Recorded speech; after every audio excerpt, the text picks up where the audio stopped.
Mayong adlaw, katawhan sa Dios sa Archdiocese sa Osamis, ug sa tanan din kini atong Sibya nakiabot. Akong pasalamat sa mga nagtan-aw karon ug namati aron muuban kanako nining akong pamalandong. Pero dili gyud nako kalimtan ang pagtimbaya sa mga mag-uuma ug mga mananagat. Ato silang iampo kay sila ang gatabang sa atong katilingban aron kita mabuhi. Ako pong pasalamat sa ato nga istasyon sa DXDD nga mipahigayon nining atong pamalandong na binagayod ni Mr. Manuel Ronquillo Jr. Salamat kaayo.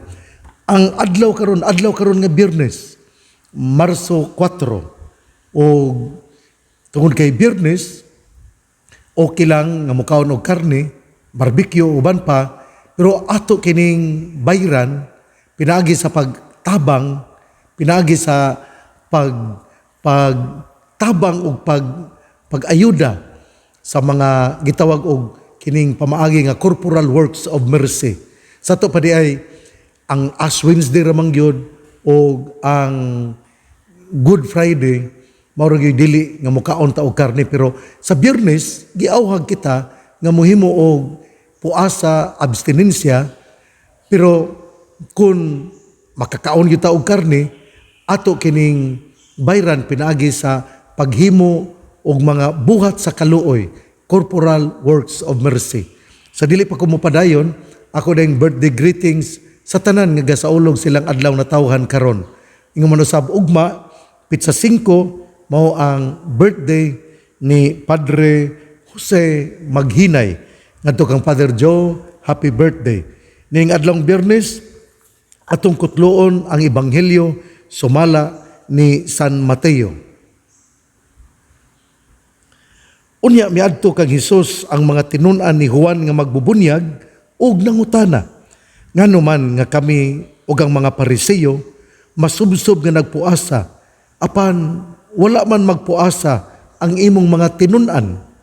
Si Hesus mitubag, nagunahuna ba day kamo nga magsubo ang mga dinapit sa kumbira sa kasal samtang ang pamanhunon uban pa kanila? Dili gayod. Apan moabot ang panahon nga ang pamanhunon kuhaon gikan kanila ug mogpuasa na unya sila. Ebanghelyo sa tong Ginoo, daygon ikaw o Kristo. Mga igsoon, ang pagpuasa adunay katuyuan. Gihimo kini ang maong katuyuan sa nagbuhat niini. Si Hesus mipuasa aron pagpangandam sa iyang public ministry. O siya mipuasa 40 ka adlaw o 40 ka gabi. Mao kini ang puasa sa tong Ginoo aron masintro gayud niya ang iyang pagpakig-uban sa iyang amahan. Ang pagpuasa adunay lain-lain nga mga katuyuan. Apan ang sentro mao gayud nga maghinulsol sa atong mga sala ug mobalik sa Ginoo aron ang nagpuasa makadisiplina sa iyang kaugalingon. Uban mo magpuasa para kining mag-diet daw siya aron siya manindot ang iyang figura, ang iyang lawas. May po na niya, iya po na magpuasa siya. Pero nining Kwaresma, ang sentro gayod mao nga nagpuasa kita tungod kay gusto kitang mobalik sa Ginoo, gusto kitang magpenitensya o gusto kita nga makadisiplina sa atong kaugalingon. Kana bang doon na kay gitawag bitaw nga you can discipline your body? Kana bitaw imong makita ang imong lawas nga ikaw doon na kanay control sa imong kaugalingon.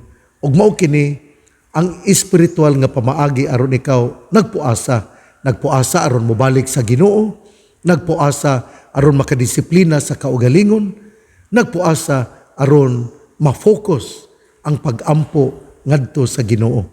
Dinhi sa Ebanghelyo naghisgot og puasa.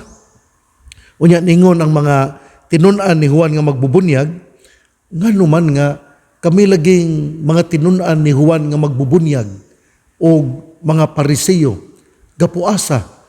Pero ngano man ang imong mga tinun-an wala man magpuasa. Diha gitubagdayon sila ni Hesus.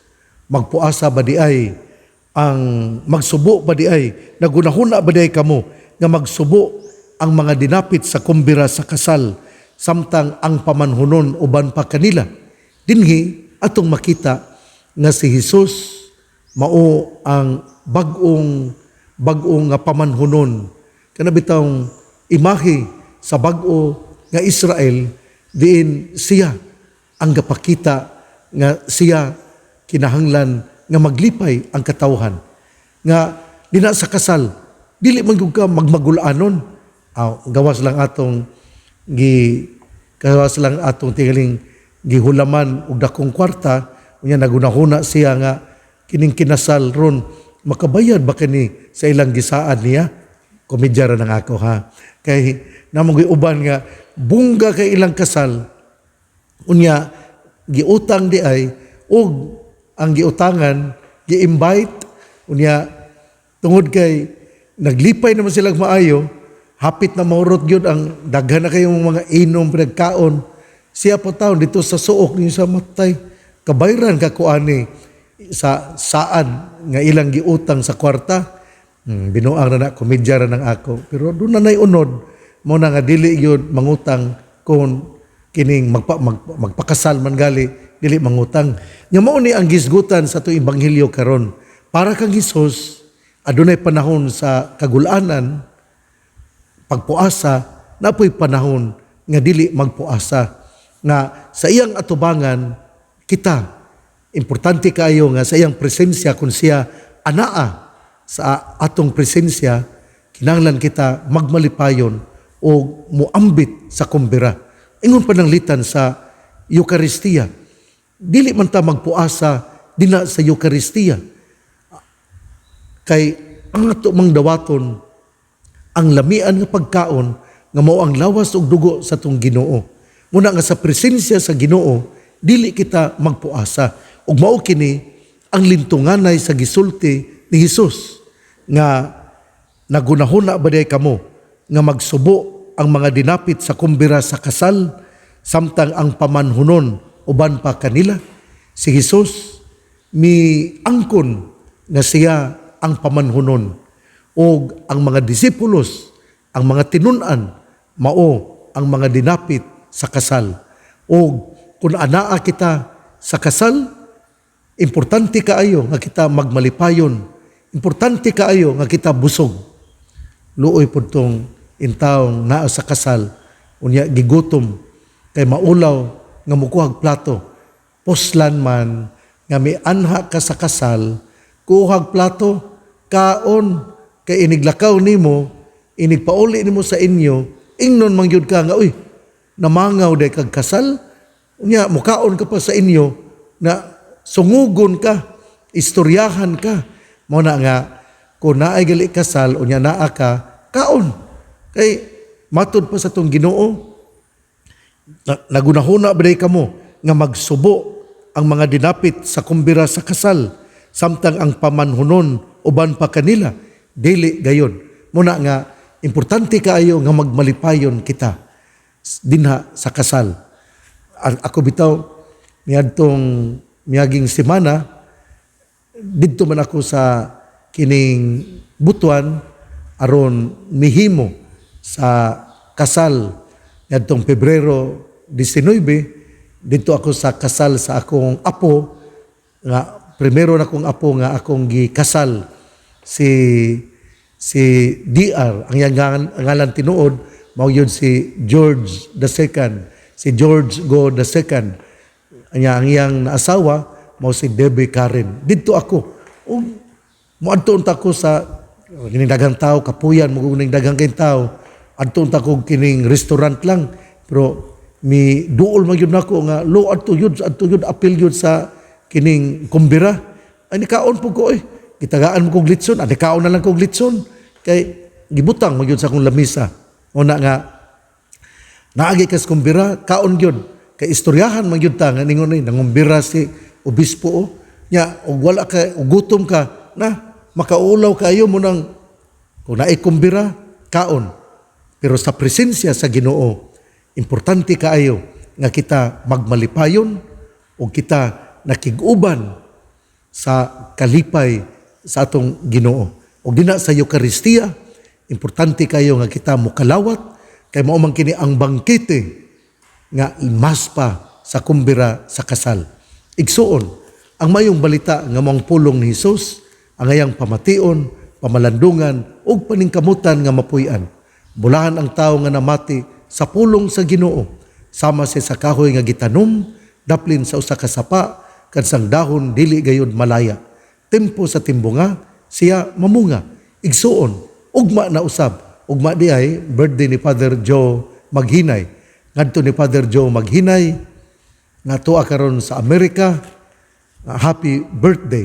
Hinaot nga dunay mo pahibalo kanimo nga ikaw ako yun nga gitimbaya ki-greet sa imong adlaw nga tawhan ugma Marso 5. Hinaut unta nga ikaw panalanginan sa Ginoo ug mayong panglawas, panalanginan sa Ginoo sa mayong panghuna-huna, panalanginan sa Ginoo sa maayo nga mga pamaagi aron ang imong pagka-composer.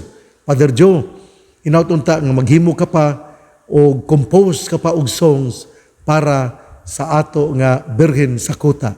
Tingali imo na pong buhatan og awit bahin sa kining kasaulugan sa pangilin sa mga payag.